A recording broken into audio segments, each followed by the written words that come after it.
Well, breaking news on the eve of the Monday night game, which will feature Donovan McNabb. Michael Smith reporting that the Redskins and the quarterback have agreed on a 5-year, $78 million extension, which could be worth up to $88 million with incentives. $40 million of the deal will be guaranteed. And with that, we're off and running here on NFL Live. So glad you're here with us. We'll get to Merrill and Trent in a minute, but let's bring in ESPN insider Adam Schefter. Adam, the last time we saw Donovan McNabb, he was being benched for whether it was not knowing the 2-minute offense or cardiovascular endurance issues. I guess those things are all worked out now.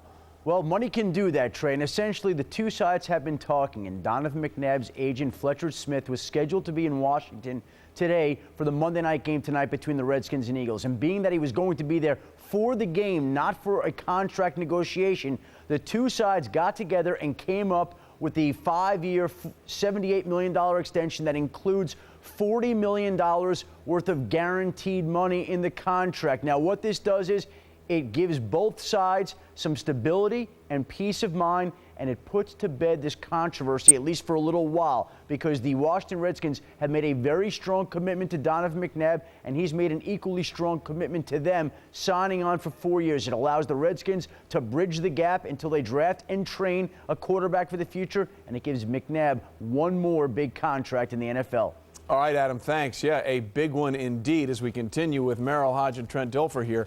Look, Trent, let's start with you here. Obviously, because of parameters and how things are set up in Donovan's age, in many ways, this contract makes sense. But in light of the last thing we saw and all the questions and him being benched at the most critical time, it is sort of weird timing. It is, but Mike Shanahan's a big picture thinker. He's looking long term, and Adam said it correctly. This is a bridge. Donovan McNabb can play the rest of this year, another year, maybe a year after that, while they groom a young quarterback. Look for the Washington Redskins to draft a quarterback early in this draft. There's a lot of them out there that are talented. Now it gives them that big picture thinking, to bring a guy in, train him, raise him the right way, and Donovan can still win some football games for you. There's one thing that I do want to clear up. Donovan McNabb didn't leave the field saying, I don't know the 2-minute drill, keep in mind. Mike Shanahan anointed he didn't know it. So he called that actually hilarious afterwards. He didn't even give Donovan the opportunity. And one thing I think is extremely interesting, and this always happens, when the team struggles, or especially the offense, the quarterback is the focus. They have offensive line problems. They've been inconsistent at the running back position. Their passing game has no rhythm to it. So there's a variety of issues that go on with this offense. It's not just Donovan McNabb. Obviously not, but certainly he's going to be well motivated for tonight's game. I wonder if Adam could check in and see if the 2-minute drill is going to be part of this contract. Maybe an extra $10 million for the 2-minute drill. It's just weird. Like you said, the contract makes perfect sense outside of what happened the last time Donovan was on the field when he was benched with 2 minutes to go. Sense, really, but but in many ways, this contract and this news sums up this NFL season. The more things change, the more they're just ridiculous. Touché. But one thing is consistent. When the Steelers and Patriots get together, easy. New England wins more often than not, especially in the regular season. It's the truth, Merrill Hodge. It's the truth. You just got to accept it. Sit down, baby. You just got to accept that Rob Gronkowski catch, and what a throw, Trent. No defense for a perfect throw. Actually, absolute surgical execution by Tom Brady all night long. That was not surgical, though. The Patriots up 7-0. Now Danny Woodhead comes in, and 3rd and 4, and no, sir, he gets stuffed. And this was about as emotional as we've seen Tom Brady in a regular season game. He was fired up, and still when they got to the sidelines, he was fired up. It was 10-3 at the half. Then 3rd quarter, same score, 2nd goal from the 9. Apparently they're not choosing to cover Gronkowski, the rookie out of Arizona. 17-3, and more emotion from Tom Brady. Now later in the 3rd, Brady has checked down. He even used Algie Crumpler at times. Here he hits Brandon Tate for a 45-yard gain, the big play in the offense there. 2nd and goal, and Tom calls his own number, and once again, emphatic. Patriots missed the PAT 23-3. He is still fired up. 4th quarter, they're still not covering Rob Gronkowski here. What's going on, Merrill? You know what they're doing? The Patriots did a great job of coming into this game thinking protection. We give Tom Brady enough time, we'll get our plays. Yeah, and they even got the penalty there on Lamar Woodley. It was a 350-yard performance, 3-touchdown pass effort for Brady. Now remember, Ben came into this game the entire left side of the line out because of injuries. He's sacked by Gary Guyton, who was in his face all day, and the pressure kept coming here, Trent. Patriots did a great job all night long contesting Ben in the pocket and contesting the throws down the football field. Nice job by the Patriots' young defense getting after the Steelers. In fact, that's exactly what he was looking at here. Exactly. It looked like Ben was confused throughout the night. A lot of change-ups in the zones, a lot of defenders dropping deep, forcing Ben to either dump the ball off or pat the ball and move around, giving time to the Patriots to get to him. And eventually they fell so far behind, he feels like he's got to make a play here with 8.5 minutes to go, and tries to squeeze this one in, and it's ball deflected. James Sanders says gobble, gobble, and the Patriots do it again. They beat the Steelers. The final score, 39-26. And, you know, you go Samsung next level, that's exactly where Tom Brady was for this entire contest. Next level. The Steelers sent 4 pass rushers or fewer after Brady on 33 of his 43 pass attempts, and he torched him for 2 of his 3 touchdown passes. More importantly for the Patriots was that the Steelers did not sack Tom Brady once. Okay, including playoffs now, Trent? Lifetime, Tom Brady 6-1 against the Pittsburgh Steelers. What is it about this Patriot offense that gives the Steelers defense, by the way, one of the best defenses historically and routinely year after year, so many fits? Well, you hear Merrill talk about all the time. He's so true. This is a league of matchups, and you create matchups a lot of different ways. The Patriots do it against the Steelers with personnel groupings and formations. And what they do is they force the Steelers to become vanilla. 2 tight ends in the game. This is the best thing the Patriots do on offense. Creates a free access route on the perimeter of the field. Now, this is just a pitch and catch opportunity for Tom Brady. Once again, 2 tight ends on the football field for the Patriots. Creates a vanilla look by the Steelers, takes away all their exotic blitz zone schemes, and pitch and catch down the field. Look at all that space in the secondary. There's a lot of space in the Steelers secondary if you can get them vanilla. 2 tight ends, free access outside. Steelers bring a little token pressure, but look at the space on the perimeter of the football field between Branch and McFadden. Once again, 2 tight ends, nothing exotic by the Steelers, no pass rush, opportunity to push the ball down the football field. What the Patriots do better than any other team when they play the Steelers is they identify what sets they can get into to create vanilla looks by the Pittsburgh Steelers. And Merrill, you know, Pittsburgh's not great in personnel in the secondary. If you can keep them basic, you can attack them. You know, that has actually been the thought process from the whole time, especially when the Patriots play them, is that if we can get to their secondary, we got time, there's going to big plays. And, you know, Trent just showed you their mindset there of keeping tight ends in to block, really neutralize. Everybody's talking about Dick LeBeau, why don't you blitz? When you know you can't get there, there's no sense in creating more vulnerability to your secondary. You know, you don't have Aaron Smith right now. That is a big blow to this team. Brett Kiesel, who's another viable component defensively, he did not play in this one. The offensive line to the left side that people thought was going to have trouble, really, as I looked at that game and watched it, that left side didn't do too bad. It was the back, like Rashard Mendenhall and other guys that have been there and have been outstanding at pass blocking, that didn't do a very good job. You know, and I think Ben in his press conference just said, you know, listen, they didn't do anything crazy. They just beat us. And at the end of the day, that is what happened. It wasn't crazy. Yeah. They just flat lined up and beat them. And it looked like when they go into film tomorrow, there will be some players that may get a little Tom Brady yelling at them, only from the Pittsburgh side. Maybe a long afternoon. By the way, perhaps the most important thing about this game and why it came out the way it did, what happened the week before? Patriots lost. Since 2003, New England Patriots are 23-2 following a loss. They just don't lose back-to-back games. The same cannot be said this season, however, for the Minnesota Vikings. And we come to bury the Vikings, not to praise them, as they went into Chicago. And this was their season on the line, and Jay Cutler and company were up to the challenge. This was a touchdown to Greg Olsen. Immediately after a touchdown to Greg Olsen had been nullified by a penalty. Bears up 7-3. Now it's 10-7 Vikings. Devin Hester, whoa, I'm faster than you. 19 yards into the end zone. The Bears take the lead 14-10. So the one thing Brett Favre can't do, and he's always prone to, is turning it over. Yeah, Lance Briggs there. But it looks like that ball is sort of intended for Adrian Peterson, and he slips a little. Actually, the Vikings were slipping a lot. You know, when you go on the road, you got to be prepared. You got grass. Got to get longer cleats so you can stay upright, because Adrian Peterson was not the only guy that kept slipping. Yeah, Vikings challenged the ruling. It was an interception, and this was a recurring theme. Favre, another fall down and an interception by a diving Chris Harris. 27-13. Favre with 3 interceptions and a fumble. Not good. You guys are going to write what you want. You can say what you want. He shouldn't have. He should have. They spent way too much money. He's overpaid. The team's overpaid. I mean, whatever. You're going to say what you want. But I'm glad I came back. I wish we were in a different situation, but I'm glad I came back. We're running out of games. At the rate we're playing, it won't take but a couple more, and we'll be out of it. And that's just being honest. Also being honest, Vikings owner says he won't consider firing head coach Brad Childress yet, and Brett Favre's getting an MRI on his shoulder. Not sure what's going to happen there, his right shoulder. But there are two teams in the NFL that are 0-5 on the road this season. One is the Lions. The other is the Vikings. And they have the worst turnover differential in the NFL at -11. And Brett Favre is once again number one. He leads the NFL with 16 interceptions. Now on ESPN.com, Vikings owner says he won't fire Brad Childress, but Gene Wojciechowski writes, with the Vikings' playoff hopes on life support, it is time to let Chili go. Also check out NFL.com. When we continue here on NFL Live, we'll head to Washington for the latest on what's going to happen between the Eagles and the Redskins and Donovan McNabb's very big payday. Plus, yes, it was the Ryan Bowl, but Santonio delivered the clinching blow. Caught Santonio Holmes, breaks a tackle, 20, 15, 10, 5, touchdown! The Jets walk out of Cleveland, winners in overtime.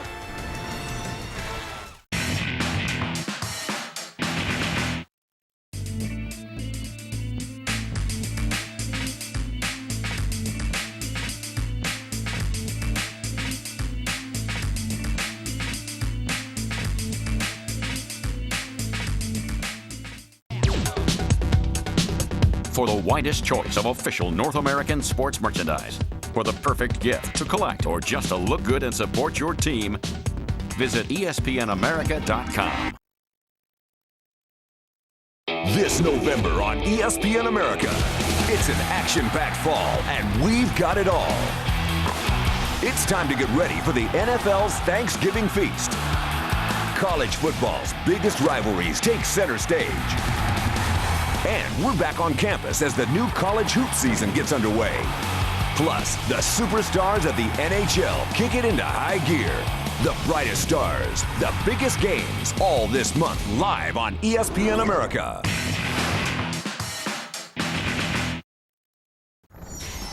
Don't forget, Week 10 wraps up with the newly rich Donovan McNabb and the Washington Redskins taking on his old team, the Philadelphia Eagles. 8:30 Eastern. Redskins won the first game in Philadelphia. They go for the sweep tonight right here on ESPN. But, of course, the big news this day is that Donovan McNabb, according to our Michael Smith, has agreed to a new 5-year, $78 million contract extension. Could be worth up to $88 million with incentives. $40 million of this deal said to be guaranteed. And for more on this deal, we're joined now by the man who broke the story, ESPN's Michael Smith. Michael, listen, what happened? We went from he doesn't know the 2-minute drill to cardiovascular endurance to throwing buckets of money at him. How did this come down? Well, they've been talking about this extension for a while, as you know, Trey, and it really heated up, I'd say, Thursday of last week. Now, go back to the bye week after the Detroit game, and we talked about this Thursday night on the Insider Show. GM Bruce Allen went out to Arizona to meet face-to-face with Donovan and tell him, you know, this organization is behind you. We want you here for the balance of your career. Now, to talk about the, knowledge of the 2-minute drill, cardiovascular endurance, and Mike Shanahan's acknowledged this, that it was a clumsy way of explaining his frustration and pulling McNabb at the end of that game. But obviously by the contract, it was in no way representative of how the organization feels about McNabb's long-term future in Washington. All right, Michael, great job. I was with one of his agents in Chicago on Friday, and he said, yeah, we got a big announcement coming. I thought there was an endorsement. I guess there was. They're endorsing him as their starting quarterback for a few years down the road. You guessed right, Trey. You guessed right. I just didn't have it quite right. You nailed it. Good job, Michael. We'll talk to you soon. Thanks, buddy. Take care. Michael Smith breaking the news on Donovan McNabb's big deal. Meanwhile, he now goes to face his former team for the second time. And for more on that, we say hello to Michelle Tafoya. And Michelle, that defense, the first time they played against Donovan of Philadelphia, looked a little flat. What do they expect out of that Eagles D tonight? Yeah, I mean, the last time they met, it was early October, and it was Donovan McNabb's first game back in Philadelphia, and there was so much emotion surrounding his return that a lot of energy was expended in the pregame alone. A couple of defenders talked about the weird feeling they had of going after a quarterback they had been trained for years not to touch in practice. And after all that hype leading up to it, they get into the game, and they ended up just being flat, and by the time they recovered, it was too late. Now, this time they feel better about things. They like their game plan. They say the novelty of facing Donovan is behind them. They're focused on the entire Redskins offense. And Trey, as two-time Pro Bowl defensive end Trent Cole put it to us last night, we've got to start strong, we've got to finish strong, and we've got to play consistent. All right, Michelle, thanks. We look forward to seeing you and Susie Culber as we lead up to the game. I had ESPN right here. Meanwhile, John Gruden's Corona Light bus is pulled into the nation's capital, or thereabouts, and John Gruden's sitting down with Michael Vick about what a season it's been. What's going on here? It's a weird world. It's a bizarre situation, and it's ironic that things turned out the way that they did, and it's very weird seeing Donovan in the Redskins jersey, and still weird to see me in the Philadelphia Eagles jersey. Weird, but also impressive what he's done in that Eagles jersey. Don't forget, we're just getting you warmed up. Right after we're done, NFL Primetime comes your way. Love those guys. That's the guy in the middle. Speak for yourselves.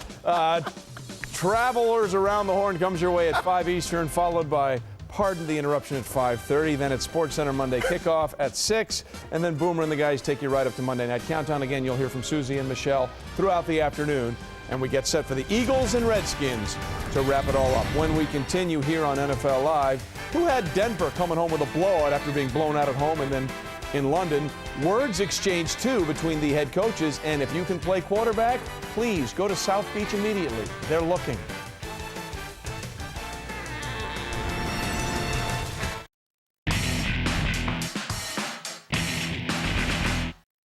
Monday Night Football live on ESPN America. In Week 9, it's an NFC East showdown.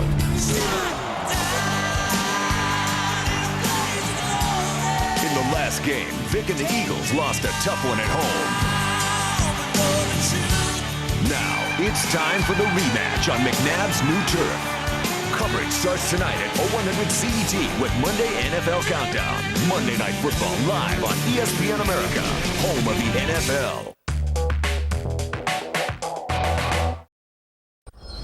Well, Tim Tebow's first career pass in the NFL was his first career touchdown pass against the Chiefs. He came into the game, had a touchdown pass, also ran one into the 49-29 blowout of the Chiefs. But Kyle Orton is the quarterback of that team, and Merrill Hodge, that is the guy that's really your factor back.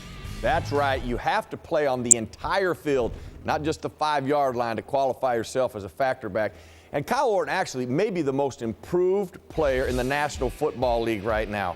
When you watch how and the things that they do with him, all the run action, fake the handoff with your left, pitch with the right, look how it freezes the safety. Now whip your head around, get your feet set, and a strike one for the Denver Broncos. Little run action later, get the ball out there, look like the stretch play, hold the linebacker, even though he's got to get down to shoot against the wide receiver, you freeze him for just a moment, and we have strike 2.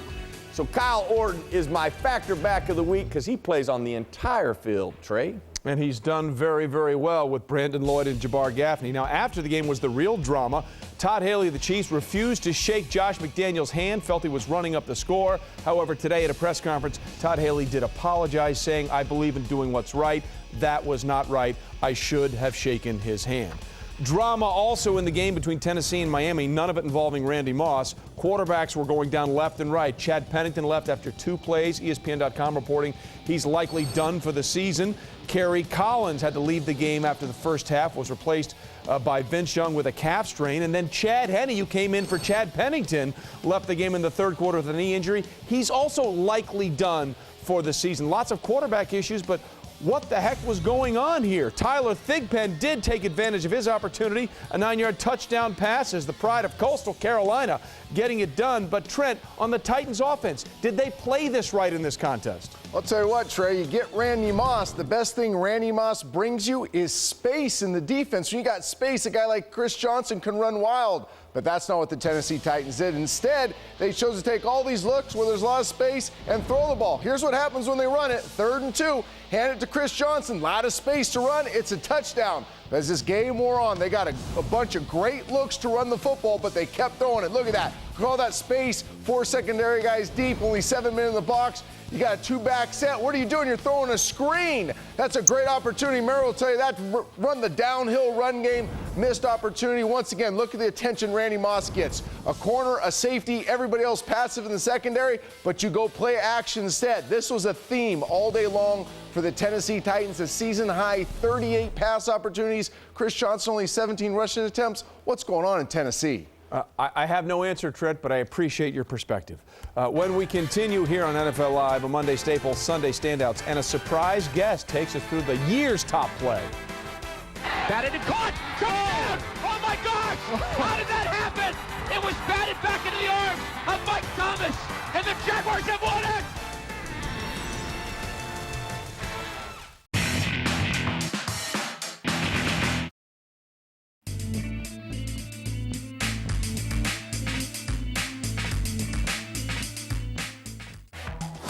ESPN America Moments. And the pass, and there's the Vernon Davis, and Vernon Davis maybe stopped at the 1-yard line. The ball is over before his knee hits. Clearly a touchdown right there. On stopping on 3rd down, and Batch goes for the big ball. What a catch! Antoine Randall inside the 1. Right over Fabian Washington for 34. 18 carries for 107 yards on the day, and he's adding more. Look at that move to the end zone for the touchdown. Jacksonville looking for the win. Scobie sweeps the leg, 59 yards away. He's got it. Jacksonville wins 31-28. Scobie the hero, a 59-yard field goal, and the Jaguars knock off the Colts. Hello, nation. Anyone? Super. Are we on the air? You've got to be kidding me. Sports Nation, only on ESPN America.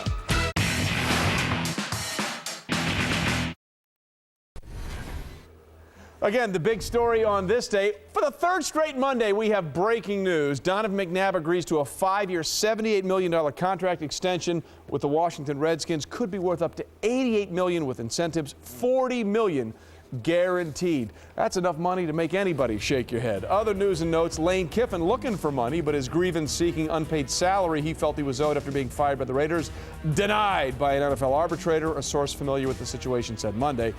And Panthers quarterback Jimmy Clausen suffered a concussion on Carolina's final offensive play against the Bucs. Josh Cribbs didn't return to Sunday's game because he dislocated 4 toes on his right foot in the 2nd quarter against the Jets. How do you dislocate 4 and not 5? Well, is the only question I have. Thank goodness it wasn't the 5th one. My goodness, 4 out of 5, 80%. All right, ladies and gentlemen, a Monday staple, Sunday standouts. Trent, best pass. Hey, the Niners been waiting for a signature moment all year long. Troy Smith gives it to him. Check out this throw. Down 4 late in the game, an absolute strike to Michael Crabtree. Flat-footed, still gets a lot of mustard on a great play by Troy Smith. Certainly was. We'll have a better catch later, though. Best run. Santonio Holmes, after the quick slant, look at this run, breaks a tackle, finishes it to the house. It's not that hard to play quarterback. Throw it to the wide receiver, let him run for a touchdown. That's the only time you've ever said a quarterback should throw it. You're always saying hand it off. Run after the catch. It's not that hard. Best catch. I love tough guys. Jericho Cotchery in the middle of the football field. It's a great catch, but look at this. He pulls his groin, hobbling around, stays alert, and then stretches out to catch it in the 3rd window. That's 1 in front of you, 2 at you, 3 behind you, Jericho Cotchery. I still think we'll see a better catch coming up in just a little bit. Best defensive play. Yeah, Bengals get the ball back. Look like they're on the move to tie it back up. Gresham makes a great catch, and the Colts hold him up and strip it and get the ball back on the very next play. Defensive play of the day. Another candidate for this was Chappie Wingo with his 3 All right, sacks. all right. Oh, Big time in 3 quarters. I love Chappie. That's true. But we move on to more important things on NFL Live. And ladies and gentlemen, here he is, the hero of the Jacksonville Jaguars, Mike Thomas, with us on the show. Yes, Congratulations. sir. I appreciate y'all having me. This is the best catch. It is. I was talking about. Let's take you through the end of the game one more time between the Texans and the Jags. We'll just throw it up there. You never know what's going to happen. Glover Quinn bats it down, or no, really, bats it right to you. Now take us through the play. What happened? What were you seeing? Man, looked up at the ball, man. The ball was still in play. You know, you really don't know what to expect in this situation, getting ready for overtime. Keep running. He taps it right to me. I'm like a little kid at Christmas, like I said before, man. A great present for us. Touchdown. Now listen about Mike Sims Walker being the pass interference there. Oh man, they was all over him. Yeah, they was all over him. We got one more look at that. Now that play is called rebound, right? Rebound. It worked out perfectly. There it Look is. at Mike Sims Walker. Yeah, that is a worst little bit case of a, scenario. If you don't catch it, it doesn't come back. That should be ball. Jacksonville's ball on the one. And I don't even think they was gonna call it. No, I don't think so. They were Well, looking at other things. there were other issues with calls in that game, by the way. Right. The touchdown that was or wasn't with the second catch exception. Here's the most important thing I have to ask you. I talked to Maurice Jones-Drew today. He wanted me to ask you. Okay. I want you to be honest. Okay. Who's taller, you or Maurice Jones-Drew? I am the man. You are the man? I am the man. No doubt. He told me the other way, but since you're here, I'm going with you. Hey, Great job. Go with it. Thanks for watching. With it, Mike baby. Thomas, hero in Jacksonville. Appreciate it. Yes, sir.